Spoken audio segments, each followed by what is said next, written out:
नमस्कार। चलिए आज एक ऐसे होटल के कमरे की दास्तान सुनते हैं जहां मेहमानों का आना तो होता है पर जाना कभी नहीं। ये एक ऐसी कहानी है जो शायद रात की नींद उड़ा दे। कभी सोचा है क्या हो अगर कोई होटल का कमरा आपको बाहर जाने ही ना दे? क्या हो अगर वो कमरा खुद अपनी कहानी सुनाना चाहे? चलिए इसी सवाल के साथ इस रहस्यमय सफर की शुरुआत करते हैं। तो ये कहानी है राहुल की। नई नौकरी, नया शहर। कंपनी ने उसके लिए एक पुराने से थोड़े वीरान से दिखने वाले होटल में एक कमरा बुक करवा दिया था। जब राहुल देर रात वहां पहुंचा तो उसे कुछ ठीक नहीं लगा। एक अजीब सी खामोशी थी वहां। रिसेप्शन पर एक बुजुर्ग मैनेजर बैठे थे। उन्होंने रजिस्टर देखकर राहुल को कमरा नंबर 307 की चाबी थमा दी। पर चाबी देते देते उन्होंने एक बहुत ही अजीब सी बात कही कि अगर राहुल चाहे तो वो उसे कोई दूसरा कमरा भी दे सकते हैं। जब राहुल ने पूछा कि भाई ऐसी क्या बात है, तो मैनेजर ने बस धीरे से कहा, बस लोग वहां ज्यादा दिन नहीं रुकते। अब राहुल ठहरा आज के जमाने का लड़का। वो इन भूत प्रेत की बातों पर यकीन नहीं करता था। वो तो मैनेजर की इस बात पर हंस दिया और चाबी लेकर चल पड़ा। उसे जरा भी अंदाजा नहीं था कि उसकी ये हंसी बहुत जल्द खौफ में बदलने वाली है। कमरा नंबर 307 वाकई में पुराना और अजीब था। दीवारों से पेंट की पपड़ियां उतर रही थीं और हवा में एक सीलन भरी अनजानी सी महक थी। कमरे में घुसते ही एक बेचैनी सी होने लगती थी, जैसे वो कमरा आपको देख रहा हो। लेकिन बेचारा राहुल दिन भर के सफर से इतना ज्यादा थका हुआ था कि उसने इन सब चीजों पर ज्यादा गौर ही नहीं किया। अपना बैग एक तरफ रखा और बिस्तर पर पड़ते ही उसे नींद आ गई। वो इस बात से पूरी तरह अनजान था कि उस कमरे में वो अकेला नहीं है। रात के करीब 1 बजे होंगे। अचानक एक आवाज ने राहुल की नींद तोड़ दी।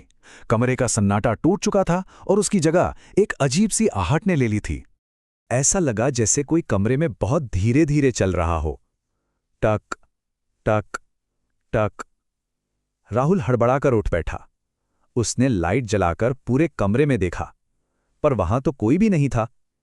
उसे लगा शायद ये उसका वहम है और वो फिर से लेटने लगा।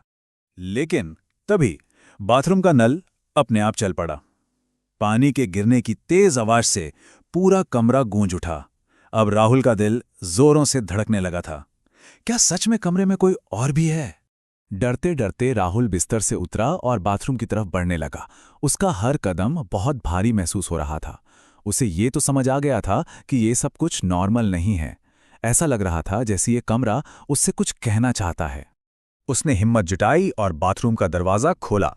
अंदर कोई नहीं था, नल बंद था। पर जब उसकी नजर सामने आईने पर पड़ी तो उसके रोंगटे खड़े हो गए।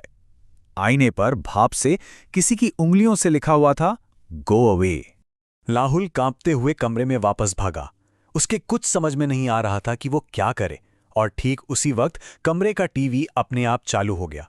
स्क्रीन पे सिर्फ झिलमिलाता हुआ सफेद शोर था, स्टैटिक। पर वो सिर्फ शोर नहीं था। उस शोर के पीछे से एक बहुत ही धीमी टूटी फूटी सी आवाज आ रही थी। एक भयानक आवाज जो पूछ रही थी, तुम मेरे कमरे में क्यों हो? बस अब राहुल के सब्र का बांध टूट चुका था। ये डर की हद थी। उसने तय कर लिया कि वो 1 सेकंड भी इस कमरे में और नहीं रुकेगा। वो अपनी जान बचाने के लिए दरवाजे की तरफ भागा। लेकिन जैसे ही उसने दरवाजा खोला, वो वहीं का वहीं जम गया। दरवाजे की ठीक बाहर वही बूढ़ा मैनेजर खड़ा था और उसके चेहरे पर एक बहुत ही अजीब शांत सी मुस्कान थी। राहुल घबराहट में चीखा, इस कमरे में कोई है? मैनेजर ने अपनी उसी शांत मुस्कान के साथ बड़े आराम से जवाब दिया, हाँ, क्योंकि पिछले साल इसी कमरे में एक आदमी की मौत हुई थी।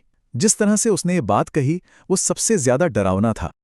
राहुल की आवाज अब डर से कांप रही थी। उसके मुंह से बस एक ही शब्द निकल पाया, कौन? वो जानता था कि वो जवाब सुनना नहीं चाहता, पर अब पूछना जरूरी था।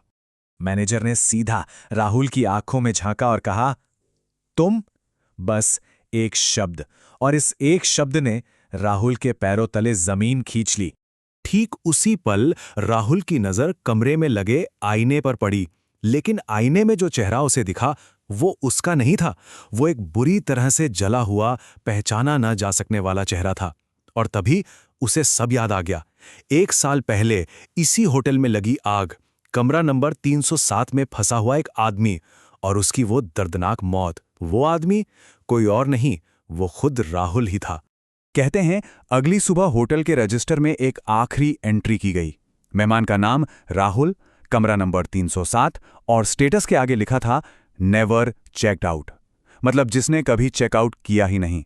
राहुल उस कमरे से कभी बाहर नहीं जा पाया क्योंकि वो तो हमेशा से उसी कमरे का एक हिस्सा था।